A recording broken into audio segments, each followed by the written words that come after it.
الجائزة هو حكيم الدودي.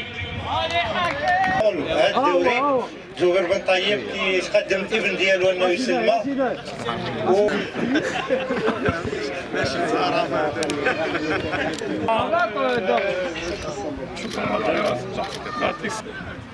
بالمناسبة الدوري في النسخة ديالو بالنسبه لهذا الدوري هذا يعني رجعت عنده واحد الصبغه مزيانه، يعني كيعتني بواحد الفئه اللي هي مهمه في المجتمع.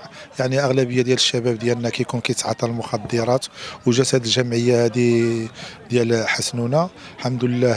يعني بزاف ديال الاصدقاء كنعرفوهم، يعني كانوا في الميدان كاع. كاين اللي كان في الميدان ديال في الوقت ديالنا كنا كنلعبوا في الميدان ديال كره قدم، كانوا شبروا الطريق هذه والحمد لله دابا تعافاو ورجعوا للحياه ديالهم الطبيعيه، والفضل ربي تعالى ونهاد الجمعيه هذه.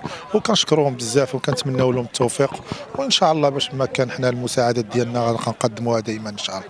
إذا اليوم كنصرفوا على النهاية ديال الدورة السادسة الدوري حسنونة لكرة القدم، منظم طرف جمعية حسنونة بشراكة مع ساحة طنجة البالية.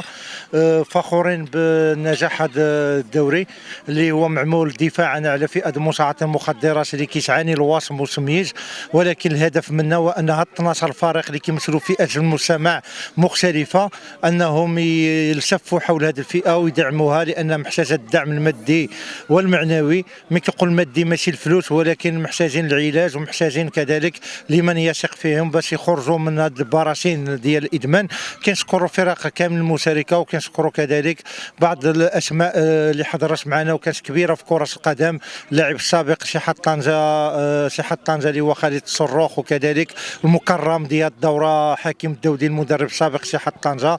كنشكروا كل من دعمنا من مقاطعه مغوغه او من اصدقاء اخرين في هيئات اخرى، وممكن ضربوا الموعد لهذه الفرق في الدوره السابعه. بالنسبه للدوري هذه النسخه السادسه ديالو، وبالمناسبه كنشكر جمعيه حسنونه لمسانده متعاطي المخدرات اللي كتحاول انها تجمع بين الرياضه والانشطه ديال الثقافيه والاجتماعيه، واللي كتحاول انها تخرج ديك متعاطي المخدرات وهذيك من ديك الجحيم اللي هما فيه. وهذيك حنا كجمعيه كانوا نادوا علينا في النسخه الاولى ولبينا لهم الدعوه ديالهم. بقينا شارك معهم على طول الدورات اللي عملوا 6 دورات اللي جازوا. وبالنسبه لهذه الدوره الاخيره هي كانت شويه استثنائيه، اللي كانت عرفت مشاركه عدد كبير من الفرق، عدد اكبر من الفرق، والجمعيه انفتحت على المحيط ديالها كامل، محيط طنجه كامل. وبمناسبه اخرى كنشد على يد الجمعيه اللي كتعمل ما في وسعها باش انها تحاول تنقذ ديك الناس المساكين اللي هما متعاطين هذا الشيء هذا. وان شاء الله نضربوا موعد ان شاء الله في النسخه القادمه ان شاء الله النسخه السابعه.